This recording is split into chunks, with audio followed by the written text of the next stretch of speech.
Hey there, I'm David Crable. I'm the founder of Forager and the host of the Forager podcast, and I personally spent many hours researching the information on this law page. So in this video, I'm going to go over not only the information that's on this page, but also some other information as well. Try to walk you through it so you don't have to spend many hours to figure it all out yourself. Now, on top of that, I do want you to know that if at the end of this video you still have a question, you can email that to me at david@forager.com. and I will personally respond as soon as I can. So with that, let's jump right in and let me open up the law page. I'm going to skip over this. This is sort of just a summary right here up top, and we'll just get to all of the details. So I'd say the first thing that you need to think about when considering if you want to use California's law is what you want to sell. A lot of people want to sell hot food or perishable foods, things that restaurants would produce, and that's not going to be allowed under California's cottage food law. California's cottage food law only allows non-perishable foods. These would be things that you could put in your pantry. They might even include certain things that you think need to be refrigerated, like mustard, but generally speaking, only non-perishable foods are allowed, and not all non-perishable foods are allowed, but California does allow most non-perishable foods that do not require refrigeration. Now, if you do want to sell those perishable foods, and we're going to talk a little bit more specifically about what's allowed, but if you want to sell perishable foods, California does have a law for micro restaurants. It's called the Micro Enterprise Home Kitchen Operation Law, and aka the MICO law. I have a whole page on Forager about that. You can look into that. Now, the catch is that it's only allowed in certain counties. So if you live in a county that allows it, that's great. There are some pretty strict limitations with that law as well, and you can look through that law page. But right here, I'm going to be just walking you through California's cottage food law page. And so this would be if you do want to start your food business in the most easy way possible. Now, a lot of people want to sell things that aren't allowed under California's cottage food law, and my recommendation generally is if you have never started a food business before, and especially if you've never started any business before, I would recommend trying to focus on only products that are allowed and use California's cottage food law just to make it easier for you to get started, because going the commercial route in the food industry, especially in California, can be pretty complex and pretty expensive. All right, so let's get into it. California is a unique state. It has two different sides of its cottage food law. There is the Class A side and the Class B side. And the biggest difference between Class A and Class B essentially determines where you can sell your products. So in this selling section here, we see that all of these venues are allowed.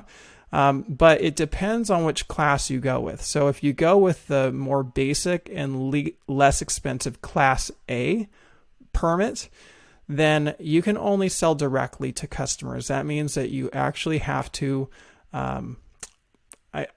you actually don't have to be in person anymore, but you do have to sell directly to an end consumer. That means that you can't put your product on a store shelf and let a store sell for you. You can't have restaurants use your product.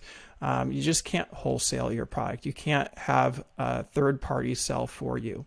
So you have to do all of the selling yourself. Now, that is the most common type of permit to get in California is the Class A.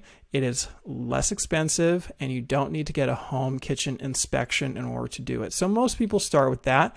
But if you do want to go the wholesale route, if we look here, we can see restaurants and retail stores would be in that wholesale category.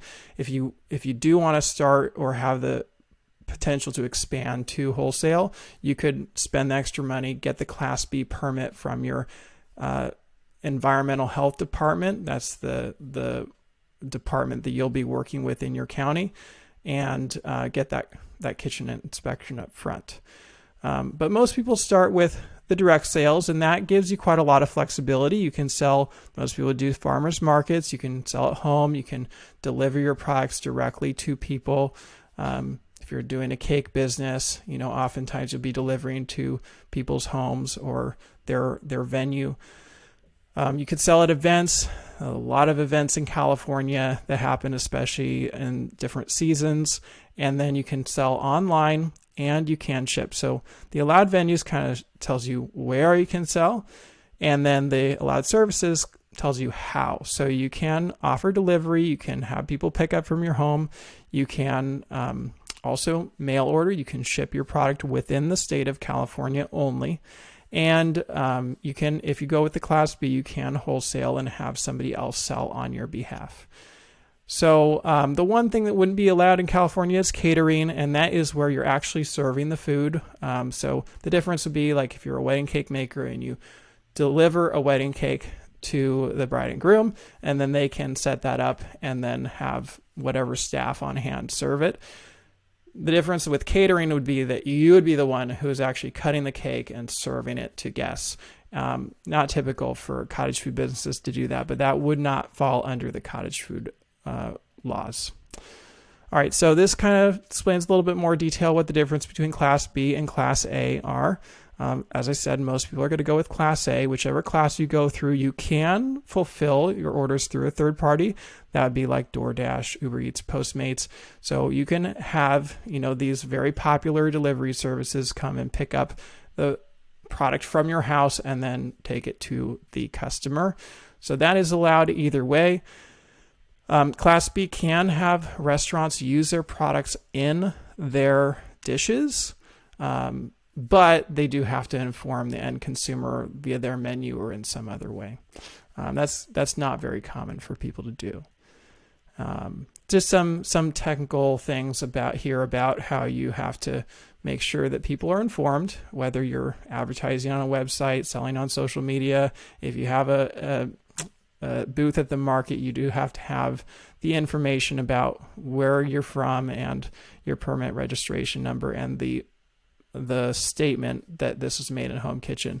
The goal is always to make sure that whoever is consuming your product knows that they are consuming something that is homemade, because most of the food that is sold and purchased in California is not homemade. It is made in a commercial kitchen, and if you don't end up going with the cottage food law, your only other avenue is to use a commercial kitchen that would not be your home kitchen.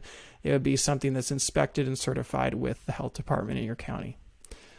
All right, so that's sort of the sales side.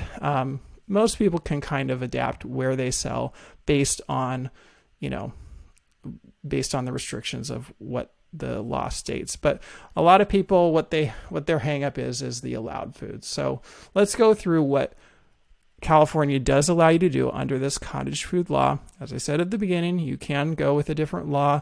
Maybe if you live in a certain county and you can sell more than this, but generally speaking, you're going to be able to sell baked goods.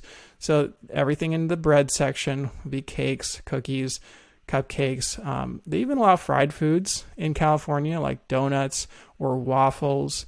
But most types of breads can be produced. Sourdough is a big, very popular one. Confections and candy is also another big one. I personally sell fudge with my business. Most types of candy are allowed. Now, one thing that's kind of unique about California is it does allow you to sell not just buttercream frosting, but also frosting that's made with meringue powder and pasteurized eggs. And so a lot of states don't allow you to use eggs, but California does allow you to use meringue frostings that in a certain form. And this is all specified. If you scroll down here, it's all specified in a lot more detail in the approved foods list. That is something that the California Public Department of Health, the California Department of Public Health regulates and administers. They're the statewide health department. They do not actually register or permit individual cottage food businesses, but they do maintain this approved food list. And so this list, if the product that you want to sell is on it, you can sell it, and your county will have to basically follow their direction on that.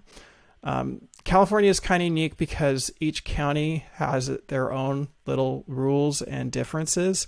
But in this case, what is actually allowed to be sold is required by the state. So as long as it's on this list, and it's a very extensive list, much more extensive than even these categories up here, then you can you know that you will be approved and you can sell what you want to. So we've got candies here, condiments. Now, most condiments are restricted because they don't allow acidified foods in California. You can't sell salsas, you can't sell ketchup, you can't sell sauces, barbecue sauces, or things like that. There's concern about botulism, and just if you don't actually process it correctly, then it could be problematic. So they just say nobody selling from their home can produce acidified foods. You can't do pickles, things like that. They do allow mustards and nut butters and certain types of vinegars, flavored vinegars, and you can sell honey. But for the most part, condiments are not allowed under California's cottage food law because they don't allow acidified foods. And we'd also see that down in the preserves. You can sell basic jams and jellies, the fruit-based, high sugar jams and jellies, marmalades, certain types of fruit butters, and other preserves that fall under the again, it kind of gets complicated, but there is in the FDA food code, there is Article 21 CFR 150 that specifies what you can and can't do. I would probably just go to the approved foods list, and they kind of lists out the different categories of the fruits you can use, and if it falls into that, you're probably good to go. So you can sell these kinds of preserves, and that's it. You can't sell any kind of low acid food. You can't sell canned green beans, things like that. Now, dry goods, pretty much all dry goods are allowed. Any kind of dry mix, soup mix, baking mix, spices, seasonings, dried fruit, freeze-dried fruit and vegetables, roasted coffee beans, things like that. Anything that's sort of dry, pasta noodles, dry pasta noodles are allowed. And then there are a variety of extracts that are specified in the allowed foods list that you can sell. And, vanilla extract, and then many other fruit-based extracts. Pastries, most commonly would be pies. Most types of fruit pies are allowed, fruit-based empanadas or tamales. And then just, basic like ice cream cones without the ice cream. Things like that are allowed. And then snacks, a lot of things fall under this category.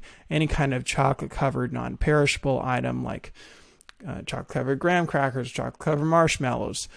You can sell marshmallows straight as long as they don't contain eggs. You can sell popcorn, nuts, seeds, granola, other types of baked goods, crackers, pretzels.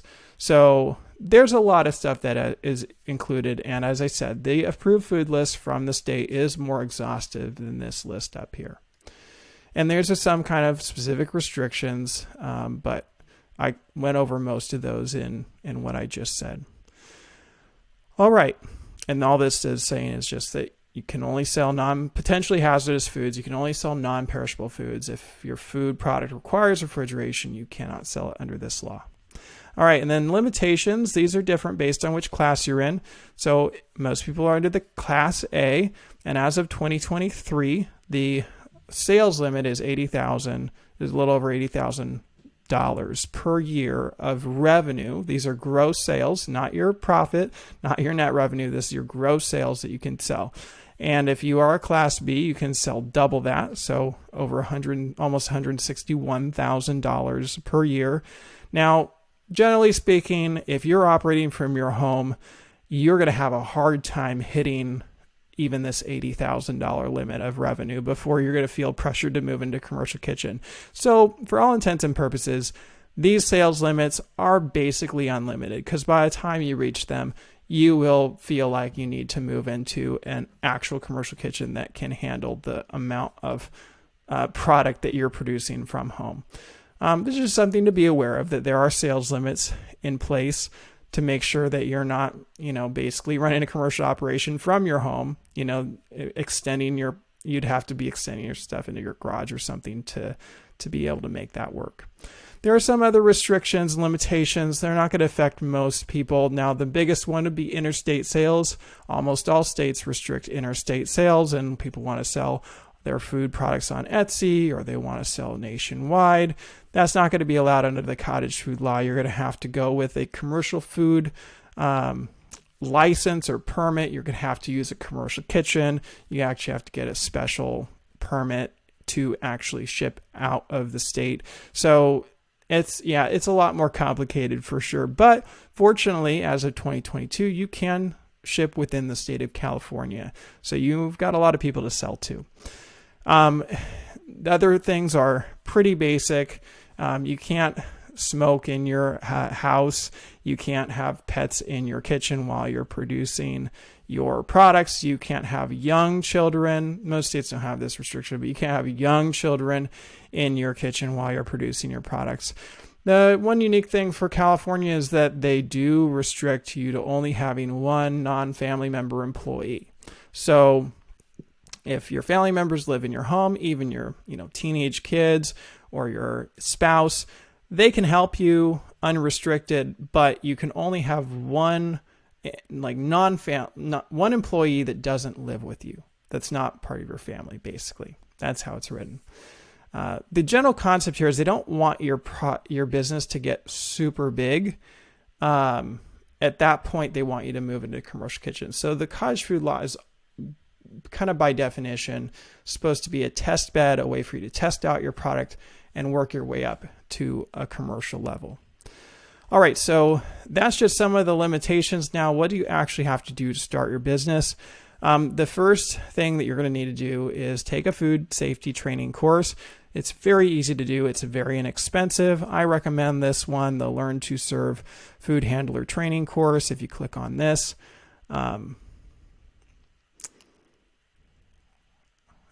I don't know if you can see that, but it'll take you over to Learn to Serve Serve's website. You can see that it costs $10, and it can it only takes a couple hours to take the course.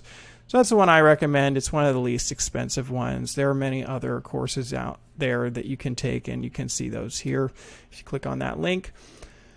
The permit registration is going to be something that you have to contact your environmental health department and register either Class A or Class B with them. They're going to have an application. It's going to have a lot of information on it, and you're just going to have to go through it. Some counties, they have it so that it's all done online. Other counties, you're going to have to submit, mail in a form. But every county is going to have some kind of application, and the application is going to be probably a little bit more complex if you're Class B. If you're Class A, you'll get, a self-certification checklist that basically, you read through it and check off, yes, I've done all these things. And then Class B, as I said, you're going to have to get that home kitchen inspection. So the home kitchen inspection is, maybe you'll need it, maybe you won't, depending on if you're Class B or not. But the home kitchen inspection is actually pretty easy. They're just going to make sure you have hot water, make sure that, your fridge is kept at the right temperature. And again, it depends on the county, but generally speaking, they just want to make sure that your kitchen is a safe place to be producing food. And most home kitchens are. Now, the cost of the permit or registration does vary greatly by county. Some counties are very inexpensive. Some counties cost many hundreds of dollars. And again, the Class B is going to be more expensive. So it's all across the board, and it really just depends on what county you're in. If you do live off the grid, if you live in an area that has a private water source like a well, or you use a septic tank, you're going to have to get those inspected. That can be a little bit pricey. It could be a few $100s for each one to get those inspected and approved before you can complete your application and move forward with your business. And then the last thing that is really dependent on county is the label review. And I guess before we talk about that, let's just talk about the labeling section down here. So California does require that you have certain information on your labels, and you can see the items here. The basic ones would be the name of your product, your business name, your business address. Now there's a little kind of asterisk beside that. I'll talk about that in a second. You need to put a county name on there, your permit number, a statement, and in this case, the statement is made in a home kitchen. That has to be exactly on your label, that statement. And you do have to put all of your ingredients down. You can kind of read the extra information here, but you basically have to list them out in order from what weighs the most to the least. And then you have to include a net amount. That's usually a net weight. And then you have to include your allergens on there as well. There's basically, I think, six major food allergens that are going to be applicable to non-perishable foods. And, you just have to include which ones are present in the product on your label. It might seem a little bit daunting at first. This is kind of gives you an idea of what needs to be included if you're to sell chocolate chip cookies or so.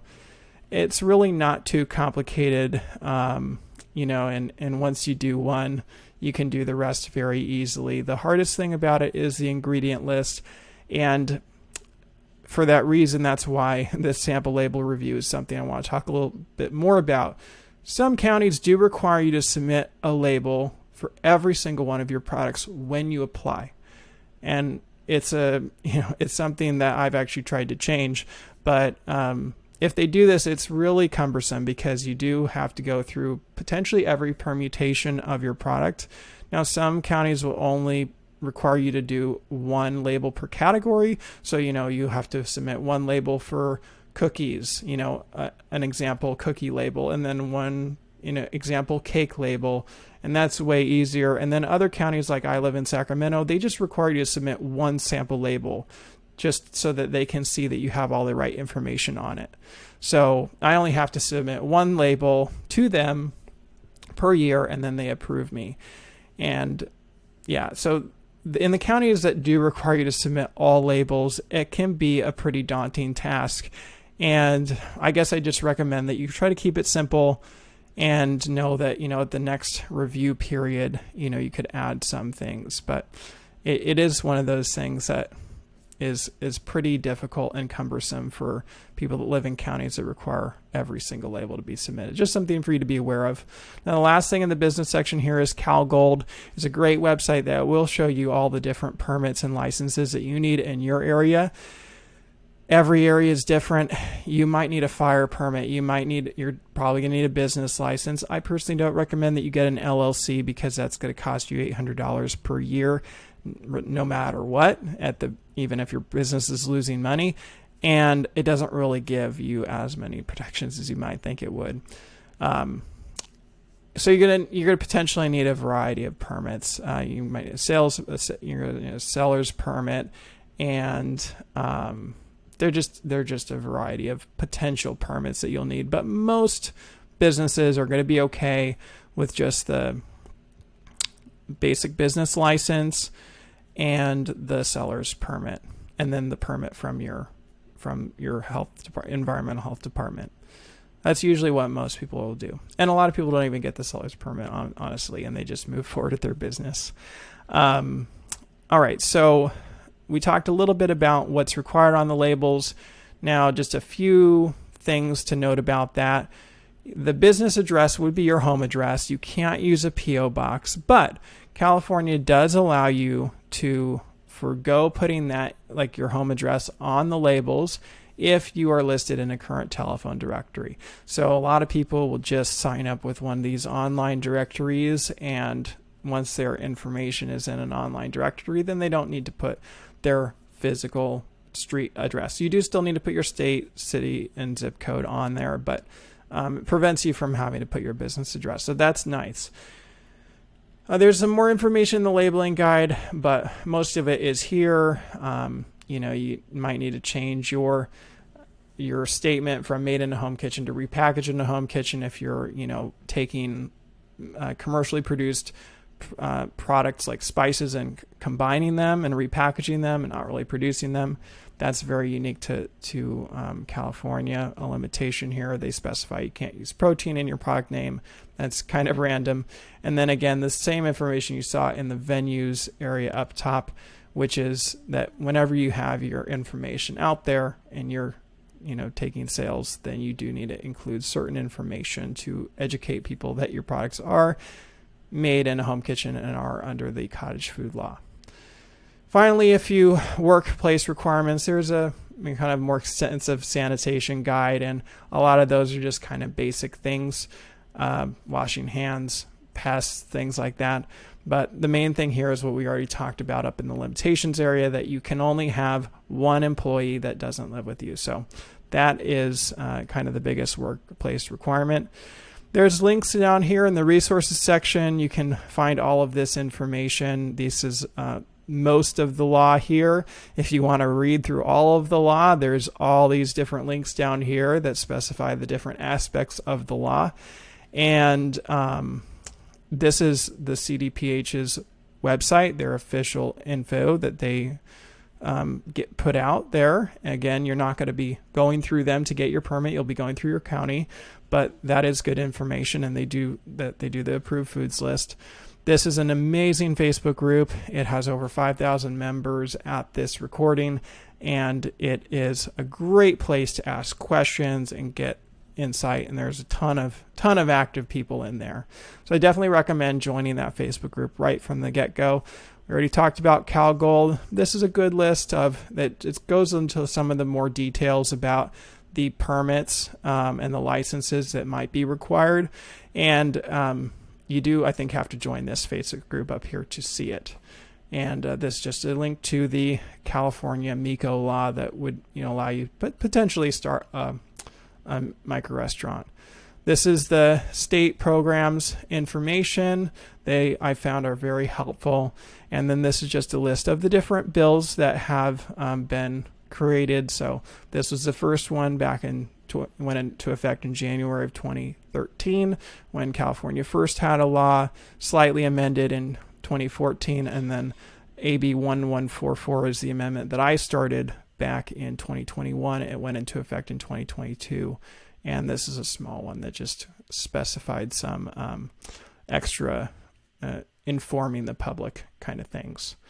And this is a little bit more information about the law and how it came to be.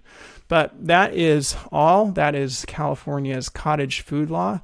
I hope you found that helpful. Now, if you haven't taken my mini course yet, I would recommend you do that. It is free, and you can find that by going to forager.com/mini course. Okay, that will take you to this page, and you can put in your name and email address, and you can get my mini course. It's a multi-day course. It is free, and it has a lot more helpful information about how to set up your business.